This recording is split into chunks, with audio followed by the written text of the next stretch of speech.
book about my experience at the co-op on Grandin Road. Well, it's been quite the day now, hasn't it? You walk to the back of the grocery store where the usual plethora of pasta salad, turkey wraps, and tiramisu are waiting for you.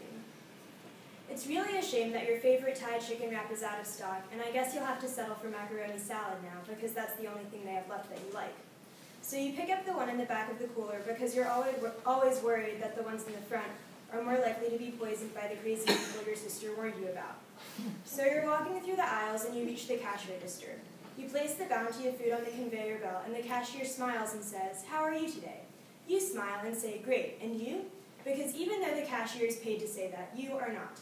You are voluntarily being kind, which makes you the better person. And you don't mind being nice.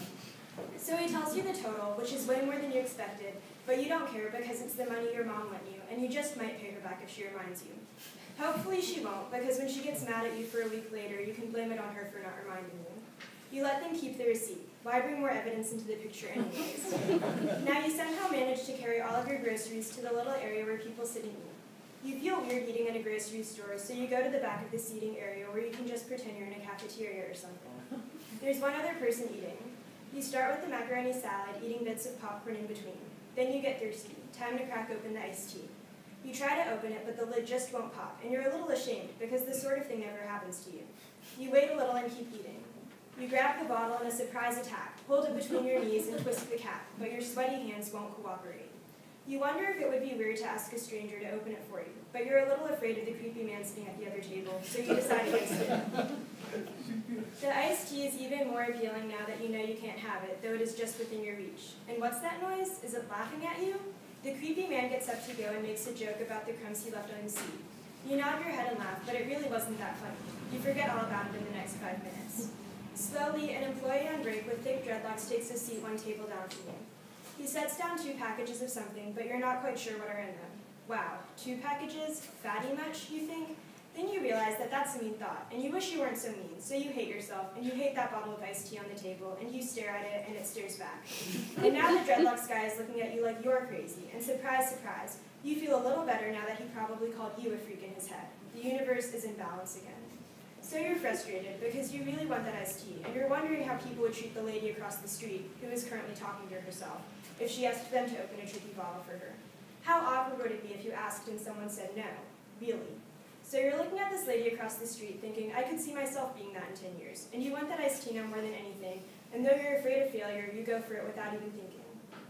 And it opens. Just a click, just like that. Touché, good game. And this cap has finally acknowledged you, and you let the sweet liquid swoosh down your throat. You can't help but when you finished your sip. But this gets old pretty soon. You drink and drink until 1/16 of the tea is left, and you just can't anymore because it no longer tastes delicious, but like you're going to vomit. You throw it away, and it hits the bottom of the trash can with an embarrassingly loud thump. And now, everyone in a natural food store knows you forgot to recycle just that one time. So you decide to leave before they form an angry mob.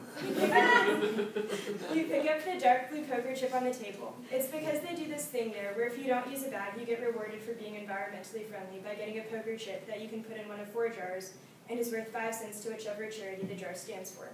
Usually you like to donate to a different jar every time so each organization gets something, but this time, the 3rd time in a row, you put your poker chip in the jar labeled cystic fibrosis. Now why are you doing this? This jar doesn't even have a cute picture on it like the one for the animal shelter does. And do you even know what cystic fibrosis is? Of course, it's a disease, right? There are tons of hungry people in your town, tons of abandoned animals. What the heck is cystic fibrosis? And you can't take yourself any longer, and you're just staring at the sign in the jar, and you can't do anything but put your chip in there. And you don't even bother to read the small paragraph on the sign. And if you did, you'd probably know what cystic fibrosis is. But you don't. So you're stupid and lazy, and you, once again, hate yourself. So good job, good lunch, good game.